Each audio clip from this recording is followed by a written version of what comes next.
ஆண்டவருடைய நாம மகிமைப்படுவதாக. அன்பானவர்களே, இன்றைய வார்த்தைக்கு உங்கள் அன்புடன் வரவேற்கிறேன். இன்றைய தியானத்துக்காக 3 யோவான் 1வது அதிகாரம் 5வது வசனத்தை வாசிக்க கேட்போம். பிரியமானவனே, நீ சகோதரருக்கும் அந்நியருக்கும் செய்கிற யாவற்றையும் உண்மையாய் செய்கிறாய். அப்போஸ்தலனாகிய யோவான் காயு என்கிறவருக்கு இந்த நிருபத்தை எழுதுகிறார். காயுவின் உண்மையுள்ள வாழ்க்கையை பாராட்டி பேசுகின்றதை நாம் பார்க்கின்றோம். வாசிக்க கேட்ட வசனத்திலே அவன் சகோதரருக்கும் அந்நியருக்கும் செய்கிற எல்லாவற்றையும் உண்மையாய் செய்திருக்கின்றான். உபசரிப்பதோ உதவி செய்வதோ மற்றெந்த காரியம் செய்வதாக இருந்தாலும் எல்லாவற்றையும் மன உண்மையோடு செய்திருக்கின்றான்.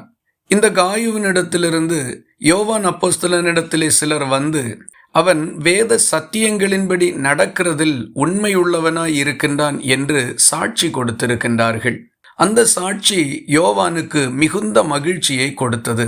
இந்த அதிகாரத்திலே காயுவனுடைய 2 உண்மை தன்மைகளை குறித்து நாம் பார்த்திருக்கின்றோம்.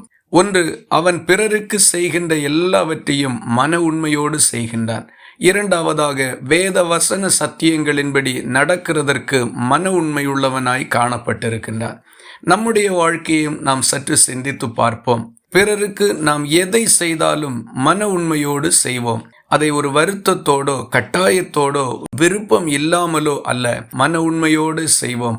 அதுதான் அவர்களுக்கு ஆசீர்வாதமாய் காணப்படும். நாம் விருப்பம் இல்லாமலோ துக்கத்தோடோ கட்டாயத்தின் நிமித்தமோ ஒன்று செய்தால் அது ஒருவருக்கும் ஆசீர்வாதமாகவோ பிரயோஜனமாகவோ இருக்க போகின்றது இல்லை.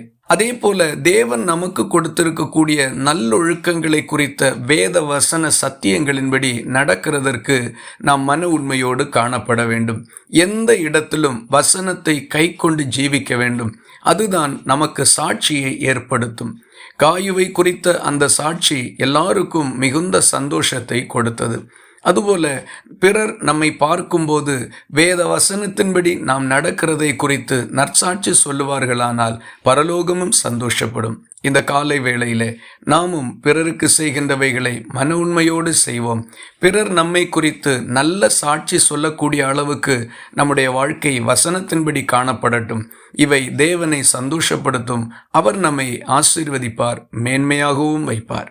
இந்த வார்த்தைகள் இந்த நாள் முழுவதும் உங்களுக்கு ஒரு ஆசீர்வாதமாய் இருப்பதாக. ஜெபிக்கலாமா? எங்களை நேசிக்கிற அன்பு நிறைந்த நல்ல ஆண்டவரே, நாங்கள் உம்மை நன்றியோடு துதிக்கிறோம். இந்த காலை வேளையிலே நாங்களும் பிறருக்கு செய்கின்ற எந்த காரியத்தையும் மன உண்மையோடு செய்யும்படியும் உம்முடைய வசன சத்தியங்களின்படி மன உண்மையோடு நடந்து கொள்ளும்படியும் எங்களை ஒப்பு கொடுக்கின்றோம். எங்கெல்லாம் இந்த காரியத்தில் எங்களில் குறை இருக்கின்றதோ அவைகளை சரிப்படுத்திக் கொள்ள எங்களுக்கு உதவி செய்தருளும். ஜெபத்தை கேட்டதற்காக ஸ்தோத்திரம். இயேசு கிறிஸ்து மூலம் வேண்டிக் கொள்கிறோம் எங்கள் அன்புள்ள நல்ல பிதாவே, ஆமேன். கர்த்தர் தாமே உங்களை ஆசீர்வதிப்பாராக.